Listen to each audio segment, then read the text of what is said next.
Hey guys, this is Corey of Curb Free with Corey Lee, and thank you so much for joining me today for the sixth Curb Free from Home. So I've talked to some really exciting destinations over the past 6 weeks. I've talked with beach destinations such as Gulf Shores, Alabama, Wilmington, North Carolina. I've talked with Costa Rica. We've been all over the country and even some internationally, but today we're going to be getting outside of the USA and visiting, as you can probably see from the flag behind me, Canada. So we're going to be going to, I think, one of the most underrated cities in Canada. I was able to visit last June, so almost 1 year ago exactly, for the first time, the city of Winnipeg in Manitoba, and it completely blew me away. It's a beautiful, beautiful city. As you can see behind me, that's the Canadian Museum for Human Rights behind me. So it's absolutely a stunning destination and very wheelchair accessible.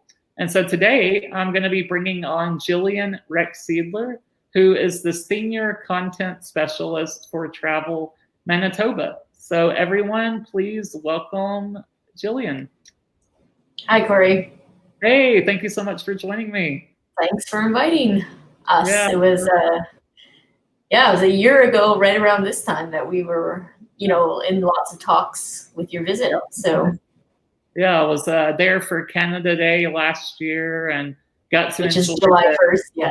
Right, July 1st, got to enjoy the festivities at the Forks and some other destinations, which we'll talk about shortly. But Winnipeg, it really impressed me because, as a city in Canada, every city that I go to in Canada, it seems like people are just so friendly, and I think it's home to some of the nicest people in the world. But Winnipeg really blew me away for how many, attractions it has and how underrated it is. I had never really even heard of Winnipeg until I started talking to you, and then when I got there, I was like, why have I never been here before? Nice.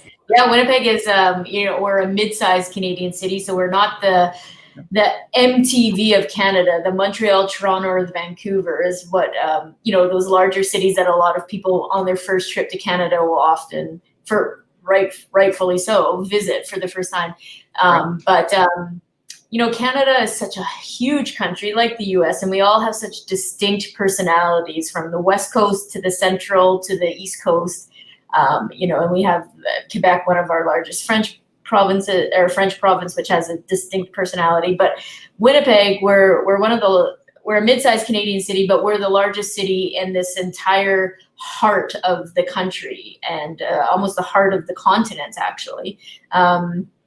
Where Manitoba borders, it is an extension of the Great Plains of the U.S. We're a prairie province, where our closest neighbor is 8 hours away, and that happens to be the Twin Cities in Minnesota. So that's our largest population to the south. And often people, they're intrigued by Winnipeg because they hear a lot about it. And then they're always pleasantly surprised when they pop in, because we are quite a cultural hub for this massive middle section of Canada. Right. Oh, yeah. And we have quite a few people watching already. So Tracy is watching from Saskatchewan, Canada. I've not been. Yeah. Well, you'll have to check out Saskatchewan. We love our neighbors to the west.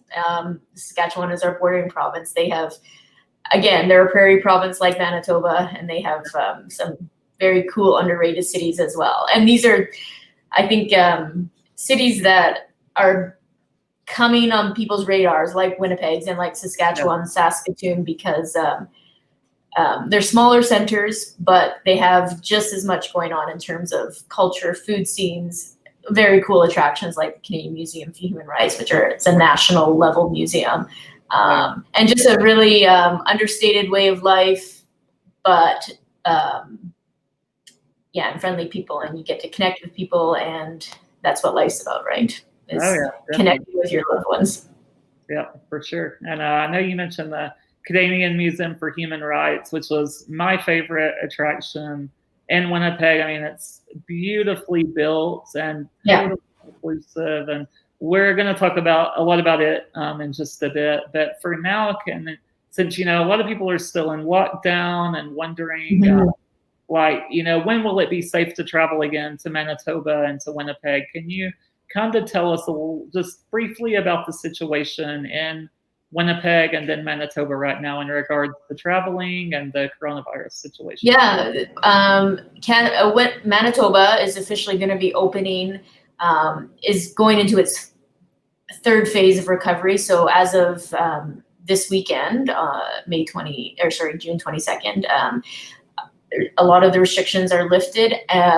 In terms of the tourism industry, we're now officially opening our borders to our visitors from Western Canada, so our neighboring provinces to the west, and a little bit from our neighboring provinces to the east, just that kind of corner of Northwest Ontario. Travel is still going to be restricted into Ontario, Quebec, and Eastern Canada. But while we really are encouraging Manitobans to get around and explore their home province this summer, it's going to be a possibility to be welcoming visitors in, mostly from predominantly Western Canada. That international border is still closed at the moment, and I heard that both of our leaders have extended that till into July. So we aren't welcoming our American friends just yet. Yeah.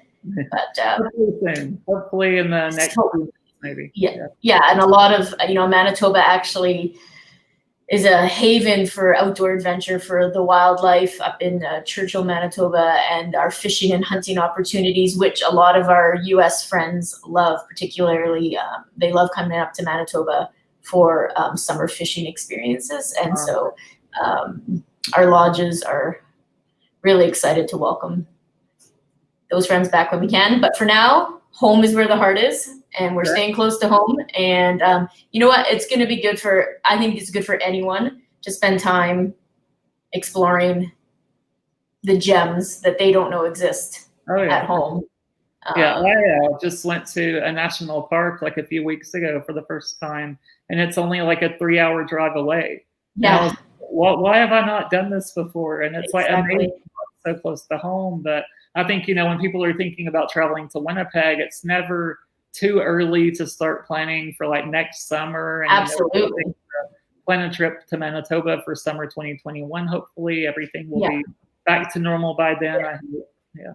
Yeah, I agree. I think 2021 is a great time you can never plan too early. And summer is the prime time to be visiting Manitoba. So, So can we, with people like starting to plan for 2021, and if they are thinking about coming to Manitoba next summer or next spring or fall or whenever they do decide to come, can you talk a little bit about the location of Winnipeg and like where would they fly into? Like what the airport is? I know that I flew into Winnipeg, the international airport, but how many like flights do they offer, like from U.S. destinations and Canadian destinations? Do you know? Yeah, we have like from an international, direct international. Our U.S. Cities are Denver, Minneapolis, and Chicago. So you'll come via those routes. We don't have a lot of. We have some seasonal direct flights, like in winter, there's a connection to Florida and Arizona. I don't believe those are year-round, but the hubs for flying directly through Winnipeg are those three: Denver, Minneapolis, and Chicago. Usually there's about 2 or 3 flights daily from those airports to Winnipeg, or you can come via any major Canadian city. We'll fly to Winnipeg multiple times a day. So. Yeah, it's an international airport. It's a pretty new airport. It's a small airport. It's very easy and breezy when you arrive. It's a calm experience. Yeah, I flew from Atlanta to Minneapolis and then from Minneapolis to Winnipeg. And the Winnipeg airport, it was like I was off the plane and like through the airport in like the shortest amount of time ever. Like it was so quick and really like efficient. And I mean, the team there and the Winnipeg airport, they were experts at like getting me off the plane and transporting me and lifting me. So that was really good to discover. And even Julia Roberts was on my I remember that. This is a story. she was on my flight from Minneapolis to Winnipeg in first class, and I didn't get a picture with her, unfortunately, but yeah, she was there. So you might be a celebrity if you want to go to Winnipeg, you know? It's true. Our Winnipeg's got a really buzzing little film and television industry, mostly because we stand, like, our city has a lot of historic architecture which can play a purpose in sets, and we have, you know, our landscape stands in for a lot of like Midwestern US towns. We have great crews, creative crews, and so our Julia was in town because her husband was the cinematographer on a shoot last summer. I think it was Sean Penn's movie, maybe, if I'm correct, which shot last summer. And so she was blowing in and out of town a few times. There were some sightings of her. It's a pretty big deal when you're for a city like Winnipeg. So that's right. I forgot about that story. That's a hilarious story. Yeah, it was awesome. I bring that up way too often, actually. Yeah, it's fun. Now that we've come to talk about, you know, once people, you know, they fly into Winnipeg, how can they get around? So I want to talk a little bit about accessible transportation within Winnipeg. I know that I used a company called Sunshine Transit Services, and they were phenomenal. So they actually had a wheelchair accessible limousine that I was able to use. So I mean, I was really styling all throughout my trip in Winnipeg, and they had the ramp on there, and it was like a like by far the nicest transportation I've ever had in my life. So, wow, that's great to hear. Yeah, it was awesome. But they also, I know, have accessible vans or buses. If you don't want to spring for the limo for your entire trip, I mean, at least take it to a dinner or do something in it. I mean, while you're there, you got to, I think. But aside from that company, are there any, like, can you talk a little bit about maybe public transportation and accessibility with that? Yeah, just to speak to Gary at Sunshine Transit, he was so pleased with your visit, pleased to help out, and he loved the coverage that you gave him, and he was just tickled pink to host you. And yeah, he's got quite a fleet. That limousine being obviously the cherry on the top, and he was super excited to share that with you. And you had mentioned that was one of the few times you had ridden in a limousine before. The only time. The only time. Oh, okay. Yeah.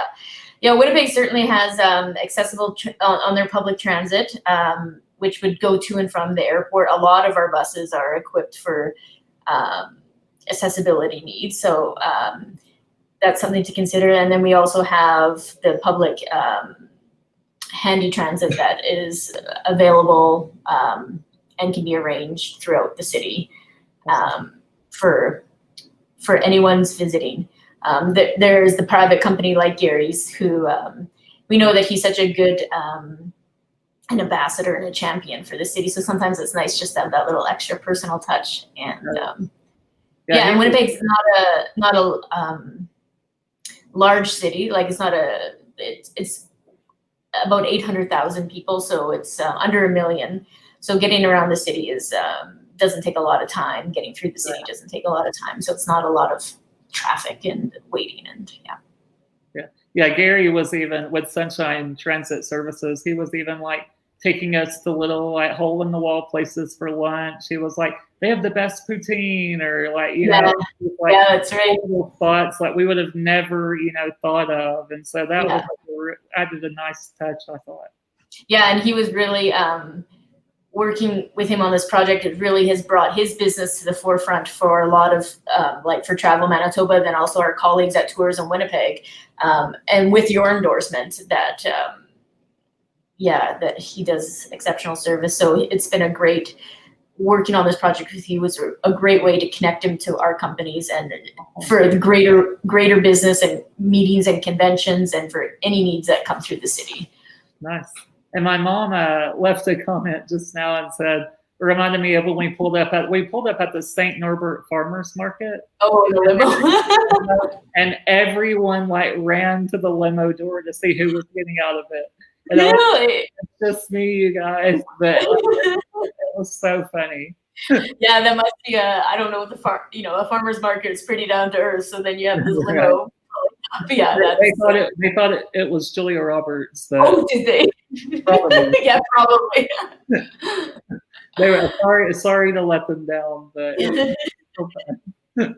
But speaking of the St. Norbert Farmers Market, can we talk a little bit about the outdoor activities? Because I think everyone right now in the age of the coronavirus and even moving forward, I think the outdoor attractions are going to be a huge market and more sought after than indoor attractions. So can we talk a little bit about those? I mean, I visited the St. Norbert Farmers Market, which is seasonal, so it's only open, I believe, in the summer.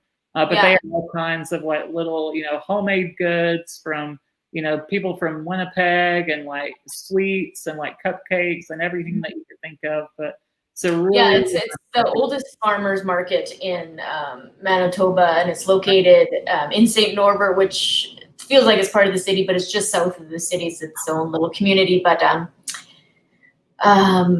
Manitoba has a very strong agriculture is the backbone of our province, and so you have all these farmers bustling and bringing their goods and produce or meats in every Saturday morning, and it's like a pilgrimage from like the city.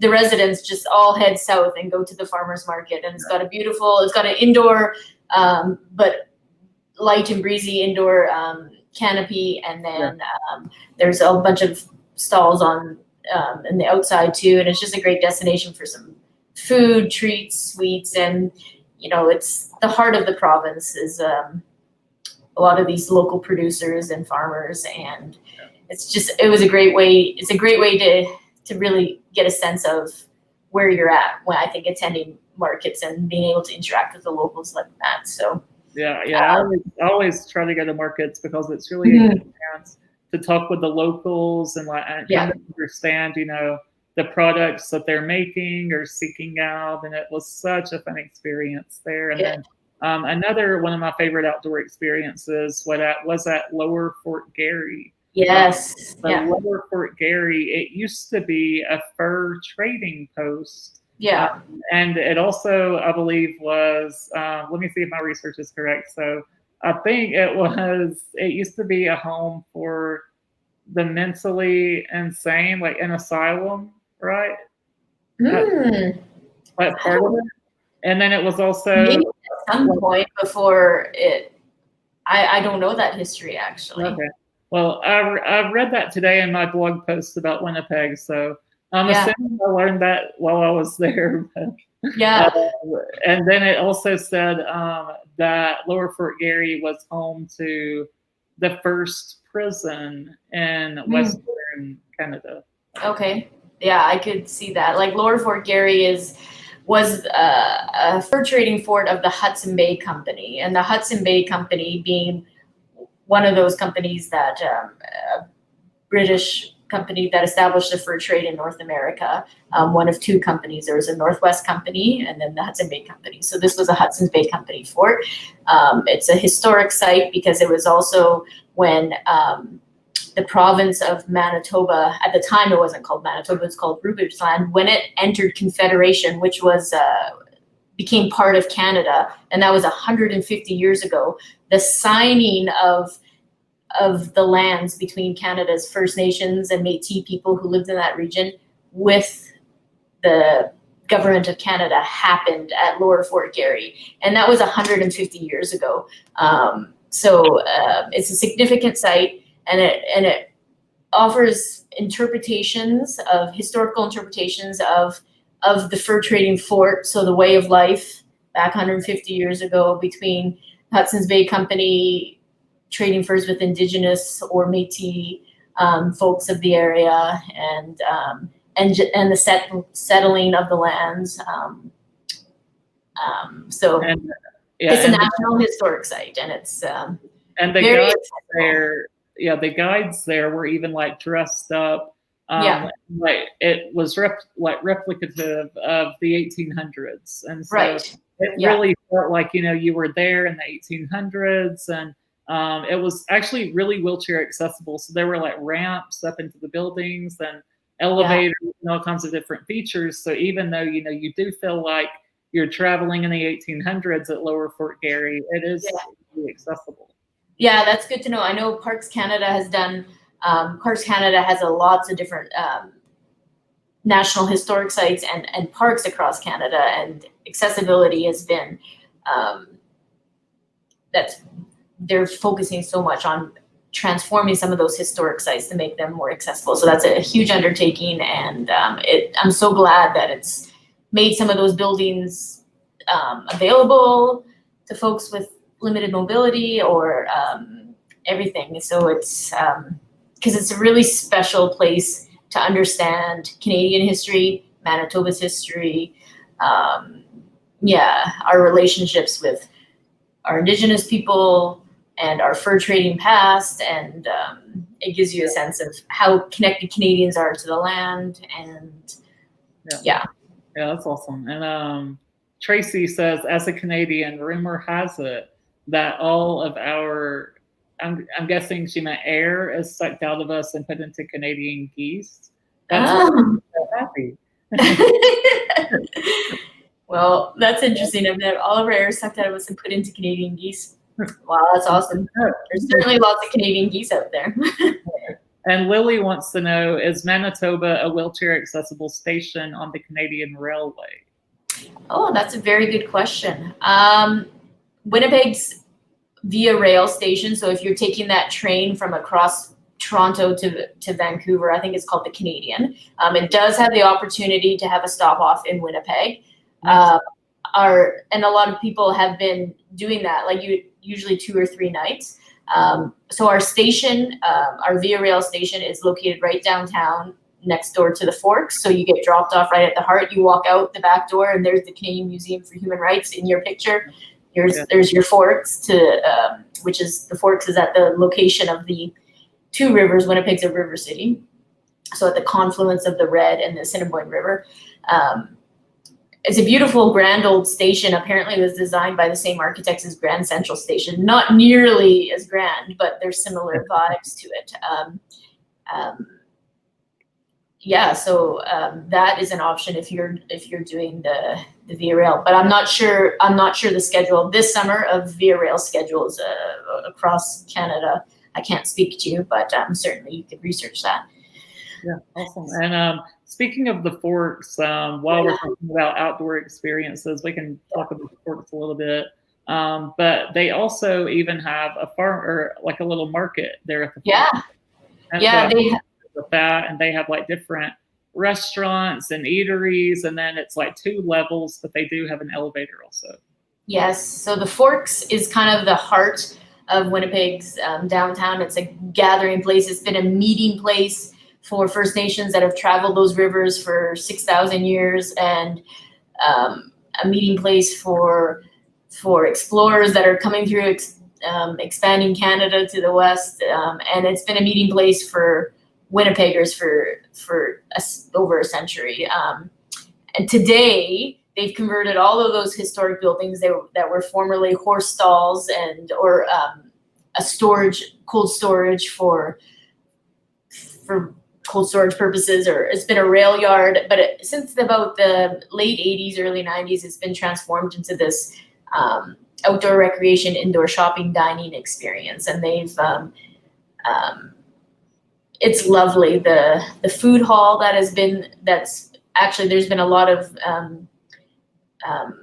renovations done to the food hall. So you have an awesome selection of like international foods, from sushi to local fish and chips to like a bakery that uses grains from across the prairies, and then craft wine and beer kiosks. So it's really they have a beautiful location overlooking the rivers, a beautiful waterfront patio, and it's a busy place. It's a happy place, and there's great shops. Often it's festival central. This year it might be a little bit quieter because festivals are still and large gatherings anyways, are slowly opening up. But usually the Forks is known for, like on July 1st when you came, it's kind of a hub for the Canada Day celebration. And I'm sure there's going to be lots of people still gathering there. Keeping their distance, but there's going to be no major fireworks.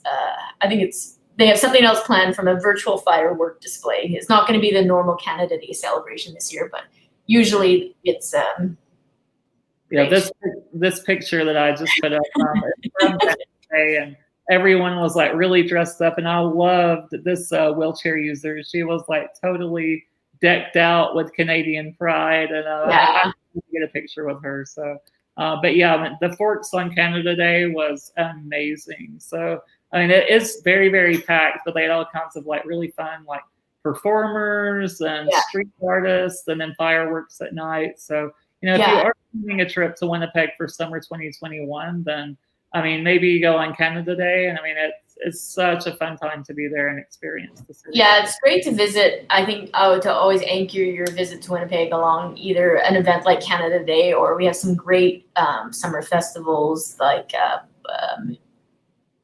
the Winnipeg Fringe Theatre Festival happens downtown in our Exchange District. If you like live performances like that, we have a big outdoor music festival, the Winnipeg Folk Festival, that happens just outside of the city in Birds Hill Provincial Park, and it's kind of the grand dame on a North American folk music circuit. So it's an outdoor festival, quite accessible too. Lots of easy trails to get throughout the park to different stages, and you can see there's about 7 daytime stages where you can watch performers, and then there's a main stage. And so all of these festivals we're going to be missing this summer, but they're going to be around in 2021. And I highly recommend anchoring your trip to Winnipeg around a festival. It just kind of shows the life that the city has and that Winnipeggers and Manitobans have. Yeah. After that, hey Candy, by the way, Candy says hi. But while I was there, my mom and I, who went with me, we were saying that we need to visit like a different Canadian city every Canada Day.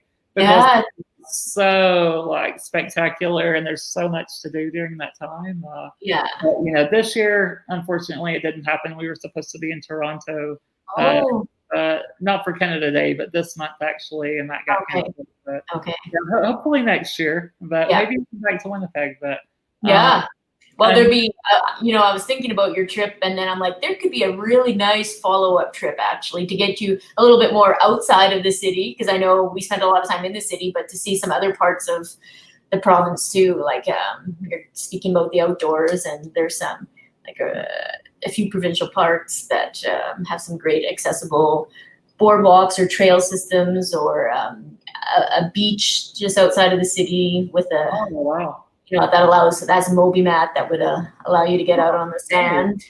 So how far away from Winnipeg is that? I know that's something that everyone is interested in, probably. Yeah, there's Birds Hill Park, Provincial Park it's the beach that has the Moby mat, and that's also the same park that has Folk Festival. That's about 25 minutes outside of Winnipeg.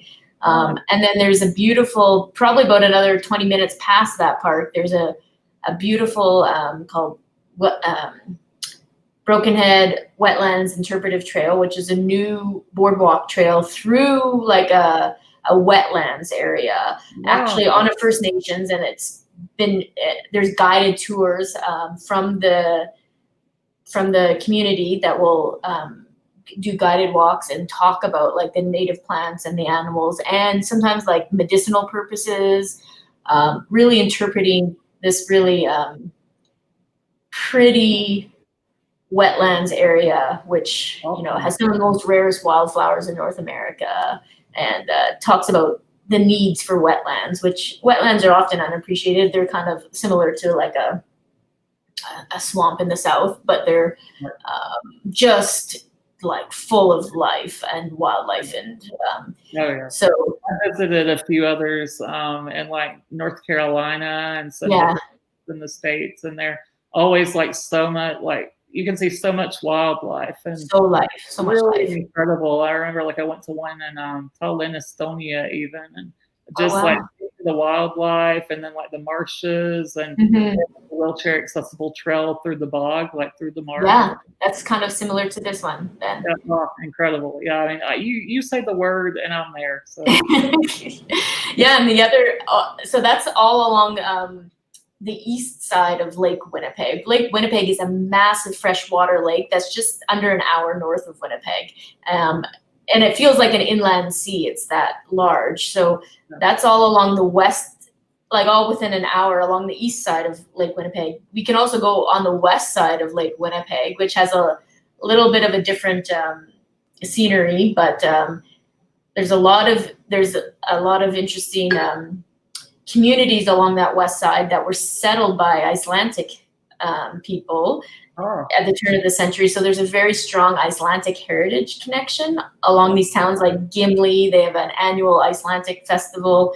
And they're, those towns were settled for commercial fishing. So you can go into some of these restaurants and have some fresh from the lake pickerel, which is very signature. Pickerel is walleyes. It's our official fish, and it's a very Manitoban experience. And then you can even head up to a provincial park called Hecla, and they have a beautiful accessible resort actually that and it's lots of nature.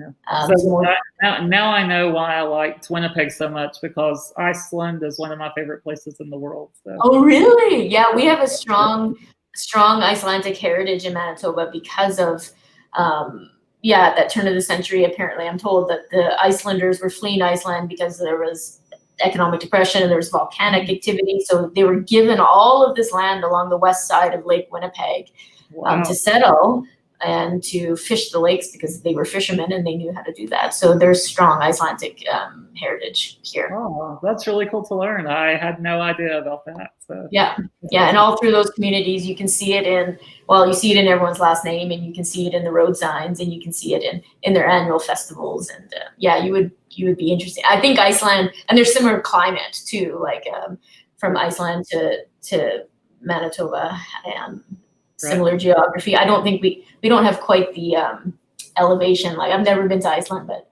I've seen the stunning photos and the waterfalls and such, which we're still a prairie province, but I've been to Iceland twice, and I'm like itching to go back already. Like, I'm looking for next year, and it's probably like in my top 3 for sure, like favorite countries in the world. So definitely go one day if you get the chance. Yeah, I would love to, and it's not too far for us. Like and often during the annual Icelandic festival that we have in this town of Gimli, the president of Iceland will also often come for a visit. Like, there's a strong connection between the communities. So, awesome. Yeah. And a couple more outdoor experiences I want to quickly talk about, and then we'll delve more into the indoor stuff. So, one of my favorite places was Assiniboine Park Zoo. Assiniboine Park also. But first, let's talk about the zoo, because what I really, really loved about the zoo was the Journey to Churchill exhibit. So for anyone watching that maybe doesn't know, Churchill is home to polar bears. Yes. And I know that, you and I talked about getting up there, but to actually get out to see the polar bears, they take off-road vehicles, and they don't currently have any accessible ones. They didn't last year. Maybe they do now, hopefully. But while you're there at the zoo, they have the Journey to Churchill exhibit where you can, see the polar bears. There's me looking at a but you can see like the Arctic foxes and all kinds of like really, really cool like Churchill creatures. Yeah, like Manitoba developed Winnipeg's Assiniboine Park Zoo developed the Journey to Churchill probably in 2014. I believe it opened. So it's the most comprehensive zoo exhibit for Arctic species. You mentioned there's the seals, you mentioned the Arctic foxes, there's muskox, there's wolves, and obviously a lot of people go for the polar bears because polar bears is an animal that's native to Manitoba. You mentioned Churchill. The name of the exhibit is called Journey to Churchill. So Churchill is a tiny town on the edge of in the very far northern fringes of Manitoba along the Hudson Bay, and it's known as the polar bear capital of the world, the best place in the world to view polar bears in the wild.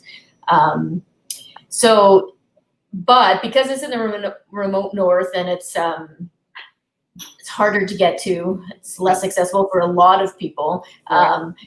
Winnipeg Zoo is like, well, we need to, a lot of people come through Winnipeg, so let's bring that connection of Churchill down in Winnipeg with the zoo exhibit. So it's a massive area within the zoo, and they have about 9, I think, currently polar bears in the exhibit at Journey to Churchill. Like, they have lots of space, but these are bears that are often orphaned from Churchill. They're young cubs that have separated from their moms, as they do usually around 2 or 3, or maybe they've gotten into trouble and they can't survive on their own, and they become, there's an entire conservation program connected to Winnipeg's Journey to Churchill exhibit at the zoo, to what goes on with the conservation efforts up in Churchill.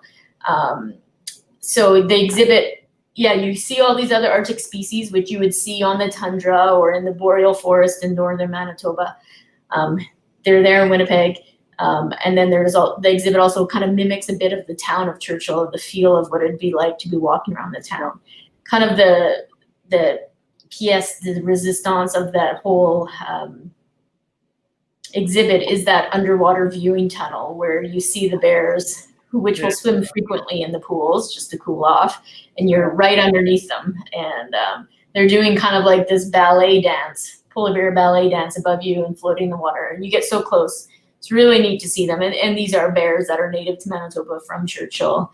They've been rescued and been given new opportunities in the zoo here. So it's a great story. And on site in that exhibit, they also have the International Conservation Education Center. That's not the correct name, but I forget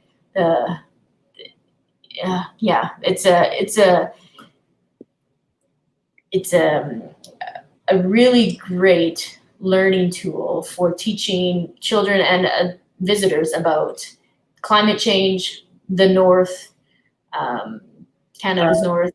Yeah, Lily's Churchill far enough north to see the Northern Lights.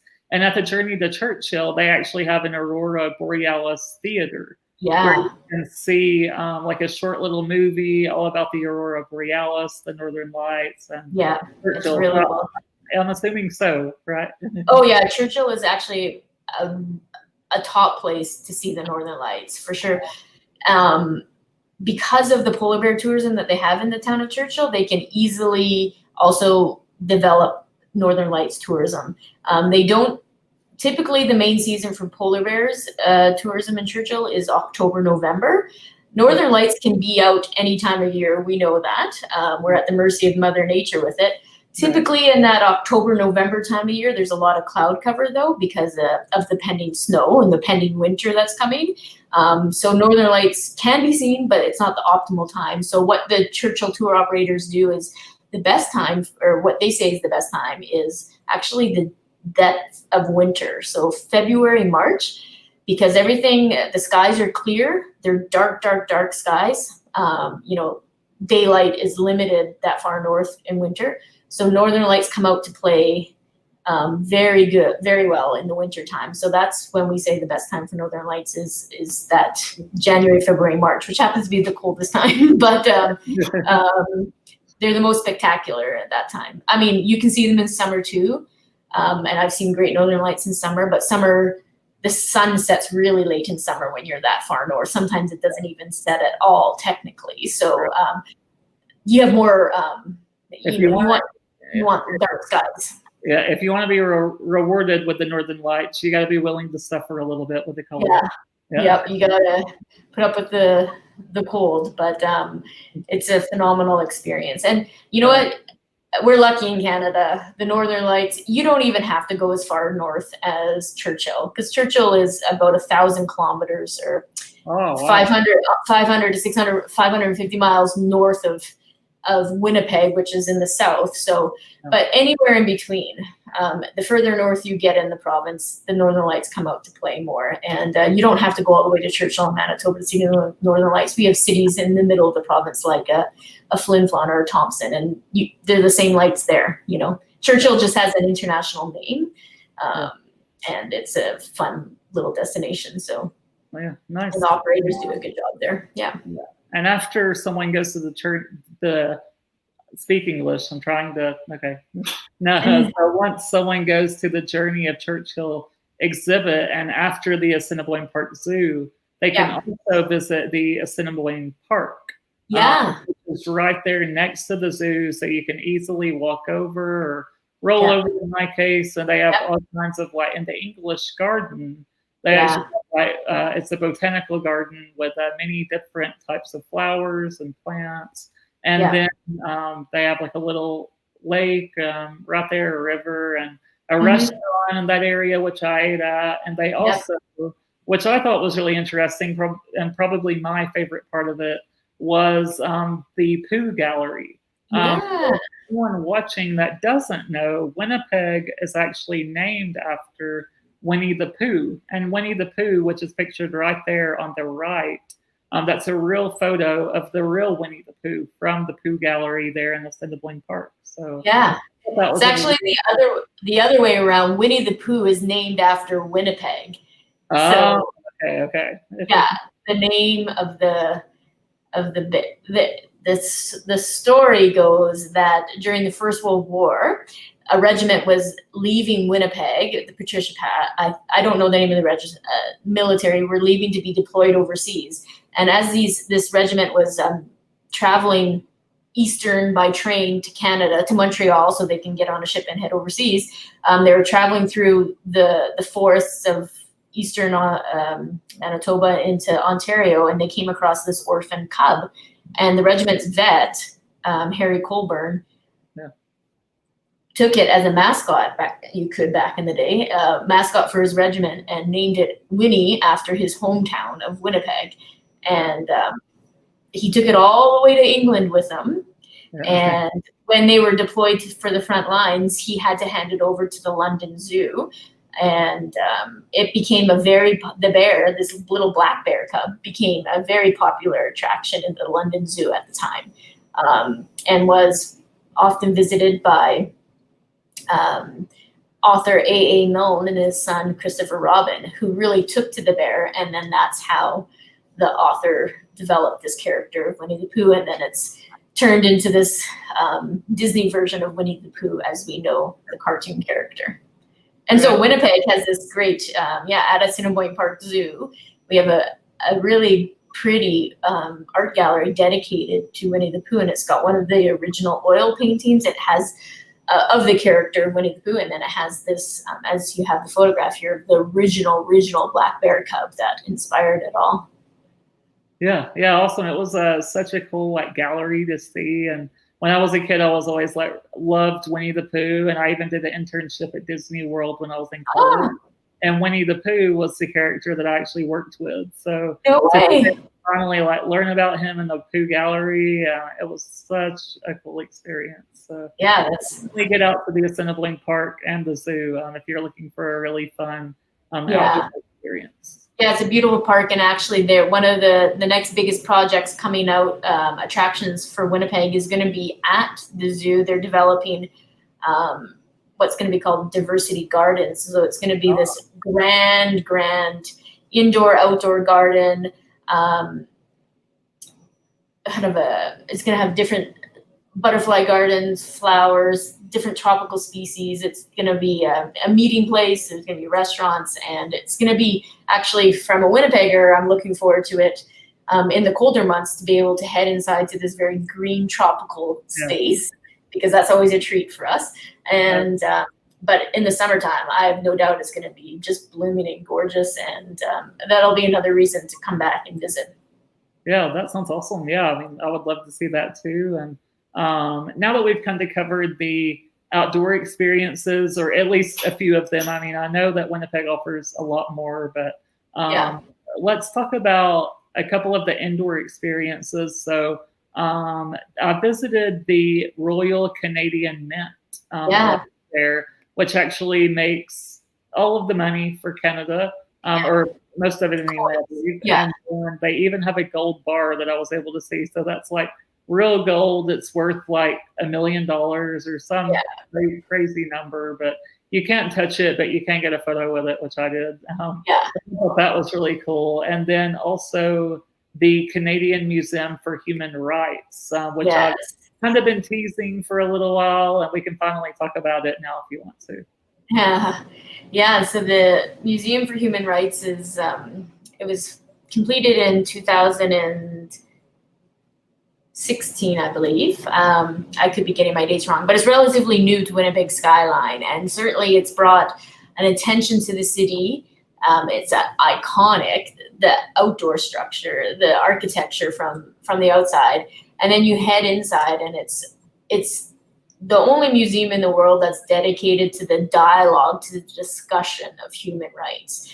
And it's not just Canadian human rights, although there's some great content specifically to Canadian human rights and Indigenous perspectives of our First Peoples, but there's content from across the world, and it's a very hands-on multimedia designed museum that's very cutting edge, and it's based on the stories, people's stories, and sharing stories, telling stories. It's not an artifact museum per se, so it's different in that regard, and it's made to inspire and to encourage discussions. And I thought it was like a really emotional experience even. I mean, just getting to, see the first 10 stories, and they had like sections on disability rights, which I immensely relate to. And then the accessibility overall in the entire museum is incredible. So even in like the bathroom, they have an inclusive bathroom that had like a Hoyer lift, like a hoist in it for transferring easier. And every little detail of accessibility has been thought of in that entire museum. So yeah, they really pride themselves on all of the little details for hearing, for sight, and for physical. And I would say to even plan like at least half a day to explore that museum, because it is really big, and it takes a while. If you really want to see everything, in depth, then at least plan half a day to an entire day, even if you want to really see every object. So we hear that from many people, is this you need to go back a few times to really appreciate the depth and thought that goes into everything. And it's from a media perspective, when we send travel bloggers or writers there, they're always moved. Like you said, they find it very moving. Yeah, I thought it was like really the best museum I've ever been to, like in the entire world, just from accessibility to, the variety of exhibits.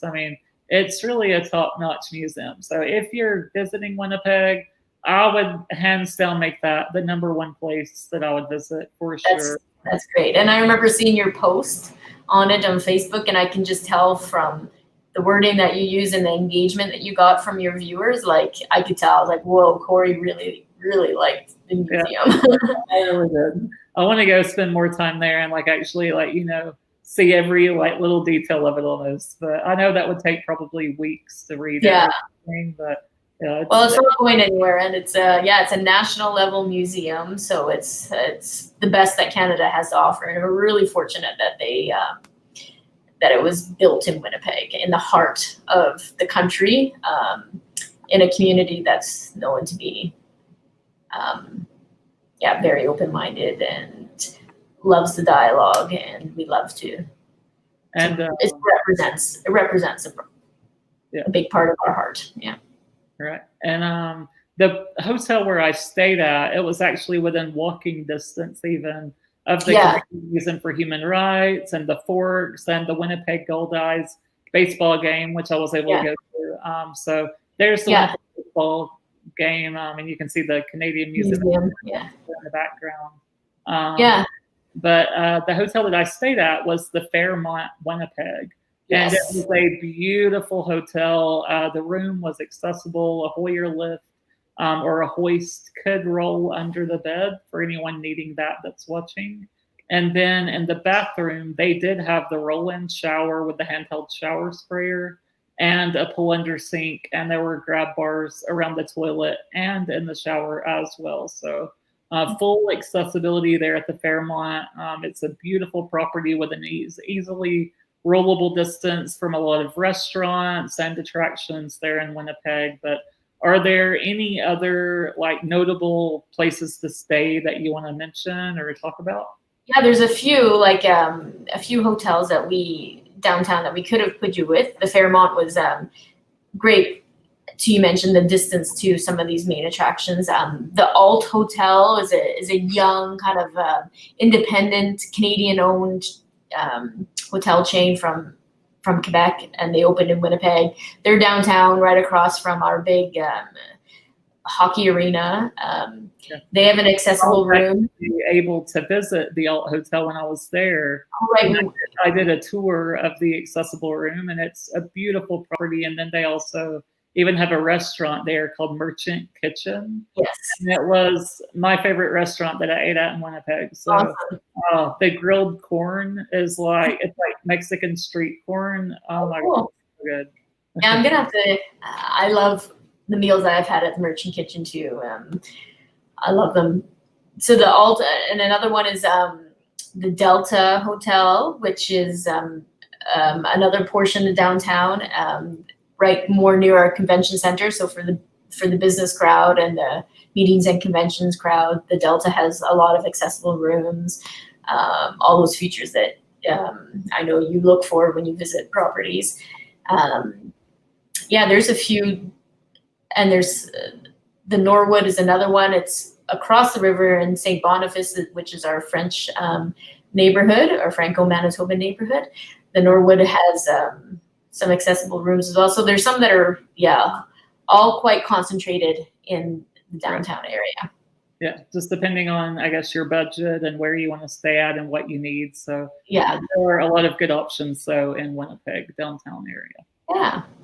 Yeah. You mentioned the food, the restaurants, and Winnipeg's got a very good food scene. I attribute it to because we have cooler weather throughout the winter, and so we all like to get indoors and fill our bellies with some really good food. And we have a creative scene, and I think chefs are just a part of any cultural scene, as painters, dancers, writers, musicians are. So we have a great chef community here, and so you see that in some of those chef-owned restaurants. And the Merchant Kitchen, I think we went out for dinner at Chibo along the waterfront, little Italian place, and we were able to roll there from the Fairmont, and that's part of Winnipeg's Exchange District, which is kind of our historic older warehouse neighborhood. Lots of indie shops and boutiques and galleries there. Nice. And a couple last questions, and then we'll wrap it up. But what is Winnipeg doing to improve or showcase accessibility overall? Are there any unique initiatives that you want to talk about that, even Travel Manitoba, what are you guys doing to really try to reach out to disabled travelers? Well, I think working, the idea of working with you last summer really brought to the forefront of how important it is to promote accessible travel more than what we do. So we're in the learning stages of developing a lot of assets, photography, videography, to help market those experiences better and to show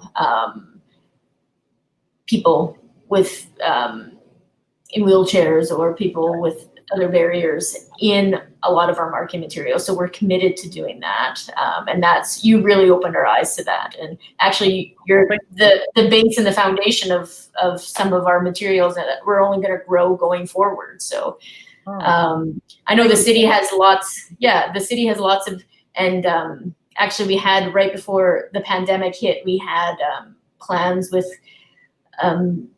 one of the independent living resource centers in Winnipeg to do a presentation about accessible travel, and to which, my experience working with you was going to be a big part of that presentation, showing the content. And I know I consulted with them on your visit because I wanted to know, as locals, where they like to eat out or where they recommend. So it's opened the doors to talking with those organizations around the city and around the province too. And everything, all these new attractions that are coming on the horizon in Winnipeg. I talked about the diversity gardens in Assiniboine Park. I know there's going to be a new Inuit art center that's opening in Winnipeg in a few years to showcase Inuit art. This is art from Canada's north, from our Inuit community. That new facility, all of these facilities are, accessibility is top of mind for those international visitors, and well, for the locals and for those international visitors coming in. So yeah, that's awesome to hear. And yeah, thank you for saying that. And I'm glad that I could have at least a small little impact on Manitoba, hopefully in Winnipeg area. So thank you so much. Yeah, well, thank you for coming, and thank you for being open to coming. Like, Winnipeggers they don't appreciate as much as we should what we have in our backyard. So when we have international guests come in, like someone like yourself, to say, hey, look, then it makes people say, yeah. Awesome. So, and how can someone that's watching learn more about what all Manitoba has to offer? Can you mention the website maybe, or any other resources? Yeah, our website is travelmanitoba.com. I also recommend our partners at tourismwinnipeg.com. That's specifically just the city. We're obviously province-wide. Follow us on Facebook, Travel Manitoba on Facebook, our Instagram. Our Instagram will inspire you about this little unknown province or city that maybe you didn't know a lot about. So follow us on social media. You can sign up for our e-newsletter. We're sending out constant neat stories about Manitoba through our e-newsletter too. Yeah, I'll follow the Travel Manitoba Instagram, and I'm always like, ooh, like looking at all the photos. That's how proud. And need to follow. Those are all Manitobans creating content about their province. It's not necessarily even us. So that's just how proud we are. Yeah. And we're off the beaten track. But you know what? After this pandemic, I think those are where you want to go, is places off the beaten path. So Manitoba is a great, safe place to visit in 2020, 2021, whenever you can arrange it. Right. Yeah, definitely. And thank you to Tracy. Tracy says, great live chat. Yeah, thanks, Tracy. My mom also says, hi, Sandy. Nice to see you again, too.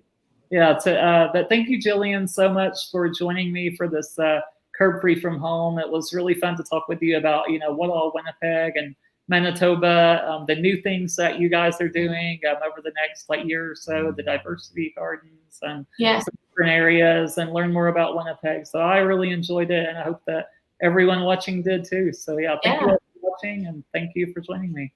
Hey, thanks, Corey. It was really nice to connect with you again. Yeah, you too, and we'll talk soon. Thank you so much. Okay.